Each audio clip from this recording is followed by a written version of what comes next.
Thank you very much. I'm David Oxford. I'm actually a management and tech consultant with F1 Management Group. And first of all, thank you guys for coming out today. This is a really awesome program. This is my second time being involved with it. And I'm really excited to do mock interviews with all of you. And I'm actually really privileged to give this talk. When I first offered to do it, I asked for some suggestions of topics, and Courtney very helpfully threw out some like, well, maybe talk about negotiating for a better salary or finding that next dream job. And those seem like really good ideas for a job type workshop like this. But I wanted to do something that I thought was a little more broad-based, something that would appeal not just to you all who paid to be here, and again, thank you, but also to our volunteers and really to everyone. As a management consultant, one of the things that I do is what I like to call professional therapy. And that really revolves around meeting with people at all levels of industry, entry level through corporate executives, and helping them work through their problems. It's like being a therapist, but sort of on the tech side. And help them devise strategies and figure out how to do what it is they need to do. And I've got this one client, somebody I've worked with for a very long time. He's actually an executive, he's a vice president actually in a local tech company. Truly, truly one of the smartest people I have ever known. I've been privileged to work with him for a number of years, both formally and informally.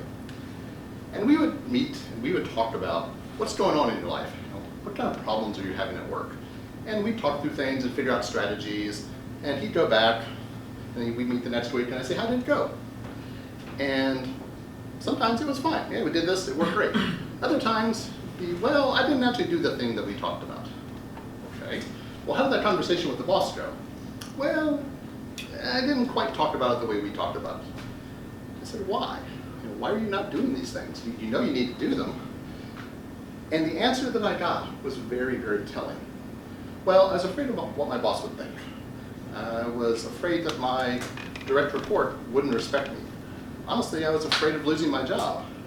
What I kept hearing was, I was afraid. I was afraid. I was afraid. And that really struck me.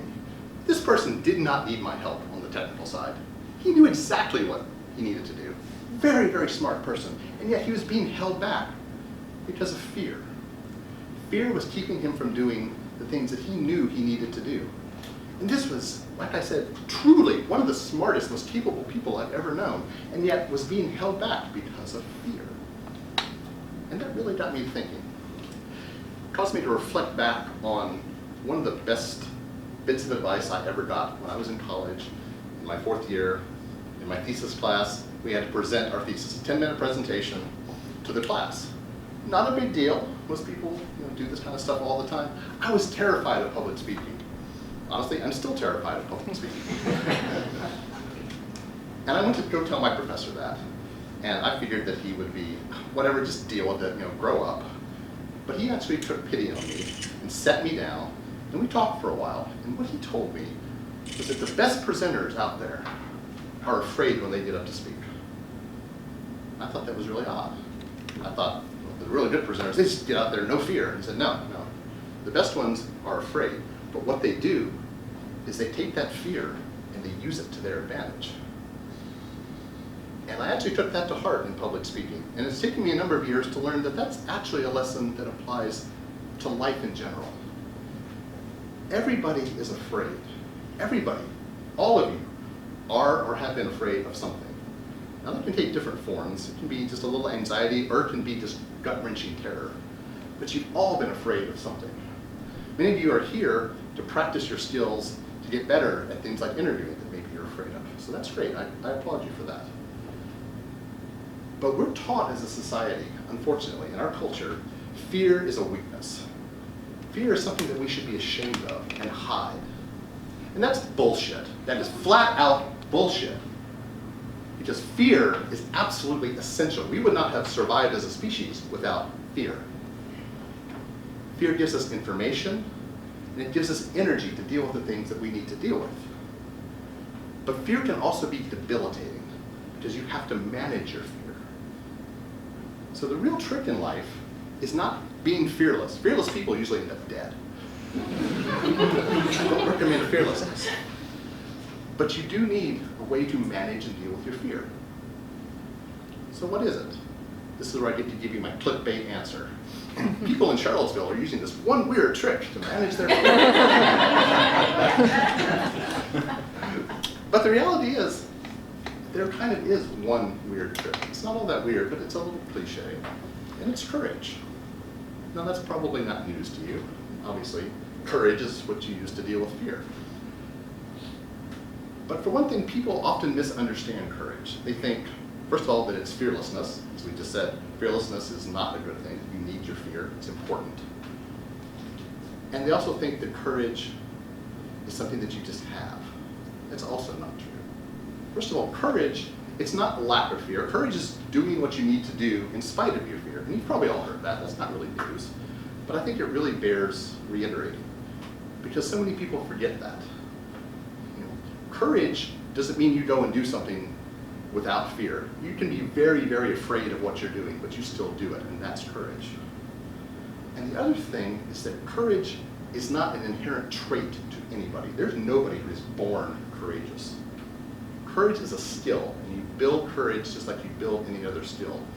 You build it with tools and you build it with practice. The practice of courage is absolutely essential in your life. It will drive you forward. Courage is the foundation that you build your whole life on, especially your professional life. And you don't build a foundation in one chunk. Maybe you pour a cement footer, but that's classical foundations are built one brick at a time. What's a brick of courage? For me, that's one small act of courage each day. One little thing that makes you uncomfortable. It can be very, very simple, one minor thing. Every time you do that, every time you do one little thing that makes you uncomfortable, you put a brick in your foundation of courage. And if you do that constantly, you begin to build it up. Now it's easy to say, it's like, well, great, so I need to be courageous. How do I do that? Fortunately, there are tools for that too.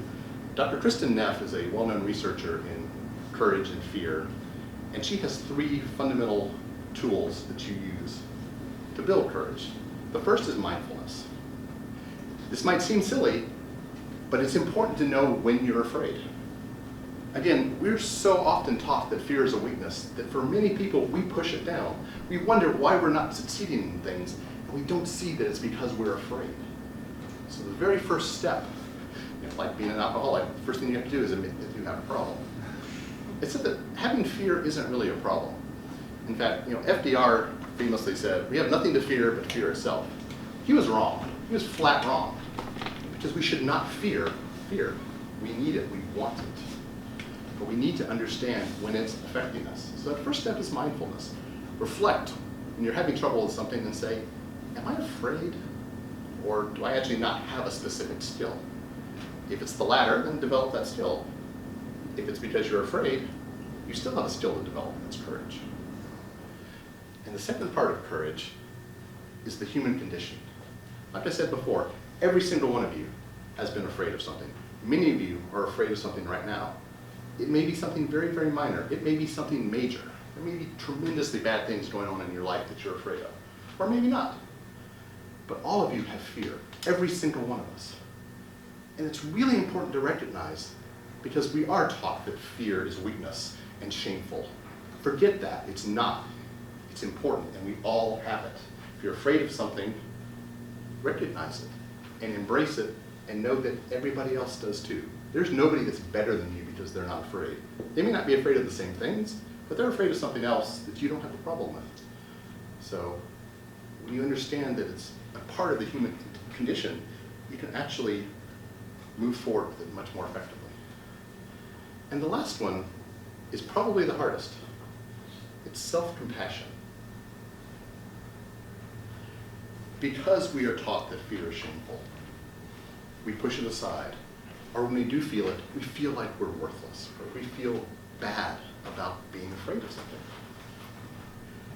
And that's where fear has its power. That's when it gets its grip on you and holds you and doesn't allow you to actually do what you need to do. You're caught in the grip of fear because you're not willing to let yourself feel what you feel. Now that sounds very, psychobabble kind of thing. But it's honestly very true. When you let fear get its grip on you, you're debilitated. when you let fear flow through you and past you, then it loses its power on you, and you control it. Just curious, anybody here ever read or watch Dune? It's really kind of disappointing. Maybe I'm just too old. In the book, in the movie, Dune, there's this order called the Bene Gesserit, and they have their litany against fear. It's, I must not fear. Fear is the mind killer. Fear is the little death that brings total obliteration. I will face my fear. I will allow it to pass over me and through me.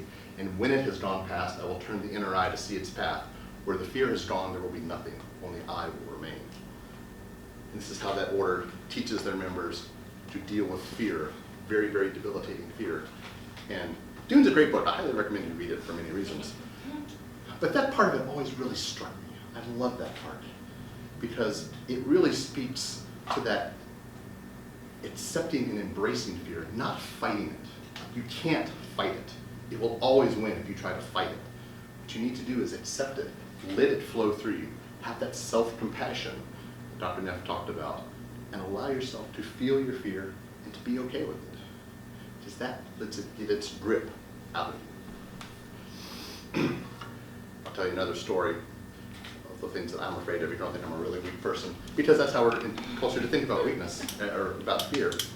But for anybody who knows me particularly well, knows I hate flying. I absolutely hate flying, which is weird because I grew up around planes. I wanted to be a pilot when I was a kid.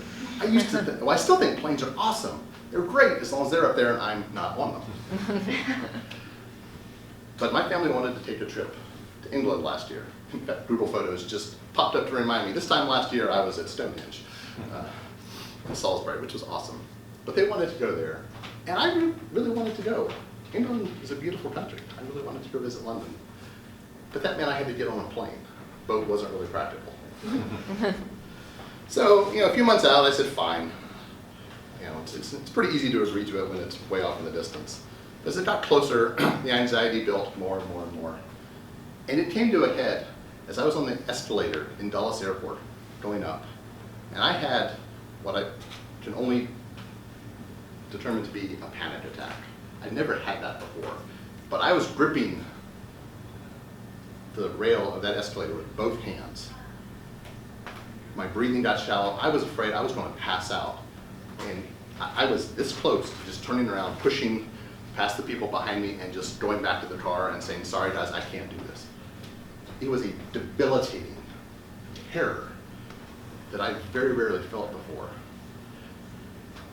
And that was tough. That was really hard because I wanted to go, and I knew I couldn't disappoint my family because they would stay if I didn't go, and that would be bad. They'd be mad at me for a long time. But I had this fear. And I had to remember my own advice. It's normal. I am far from the only person who has a fear of planes. And it's a completely irrational fear, I know that. To say, my son's an aerospace engineer, I love planes, I know all about them, I can tell you anything you want to know about how they operate, what their safety is like. My brother worked for Boeing, he built aircraft. But I just don't like being on them in the air. But I'm not alone in that. I imagine there's probably somebody in this room that also has experienced that. And if so, it's okay, I feel for you. But I took that advice. I allowed that fear to pass through me. Just putting one foot in front of the other. I didn't fight it. I didn't try to fight it. I knew I couldn't fight it. So I let it pass. And it did. And I literally putting one foot in front of the other, I got on that plane and sat down. Now, it was a little easier because we got upgraded to business class, and that was awesome. But it was still this effort, just each step thinking, so let it pass, be okay with yourself, this is not shameful. And I did, I got on that plane. Was I afraid? Yes, the fear did not go away. It really didn't go away until I walked off of that plane in London. But it didn't stop me from doing the thing that I wanted to do.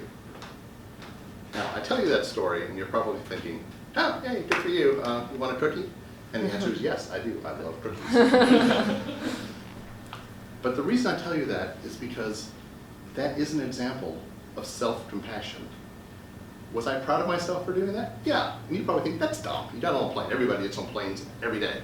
But it was hard for me. And that one thing was hard for me. For each of you, it's a different thing. There's something that you're afraid of, that you don't want to do, that's kept you from doing the things that you need to do in your life.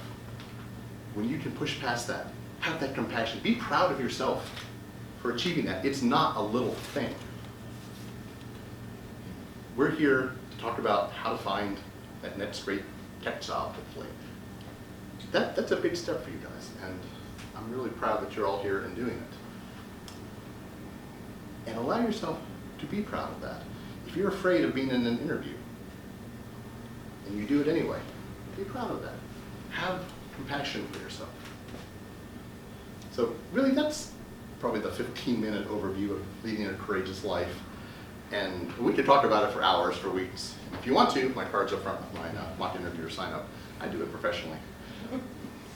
But hopefully what you've gotten out of this is an understanding, at least, that your fear is important to you. You need it. Embrace it.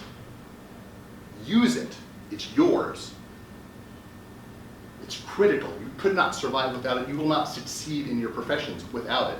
Use that fear. Do not be ashamed of it. But to use it, you need courage. And courage is a skill, and you can develop and learn any skill. And like any skill, you do it by one step at a time, one courageous act every day. Build that courage. I've talked about how to build that courage. 3 steps. Mindfulness. Be aware of what's holding you back. Don't let it hold you back. Recognize it. Know that it's there. The human condition. Everybody is afraid. Do not be ashamed of your fear. You need it. You want it. Everybody is afraid of something. If anybody gives you crap for something that you're afraid of, you can tell them don't. Go away. Because everybody is afraid. And finally, self-compassion, the hardest thing. Allow yourself to feel your fear. Don't fight it. Relax into it. Let it flow through you. And when you do that, you take away fear's control of you, and you are in control of the information and the energy and the power that that fear gives you. And once you've got that, once you have fear and you combine it with courage, you're now empowered to act. Fear by itself is debilitating. Courage without fear is meaningless. But fear plus courage is empowerment. And when you have that empowerment, you can go and do whatever those things are. You can go negotiate that salary that Courtney was talking about. You can go find that next big job. You can have that tough conversation with your direct reports, for all you more advanced career people. You can go tell your boss that he's wrong. That takes courage. But when you combine the power of your fear with the strength of your courage, then you can act. And once you have that power, there's nothing that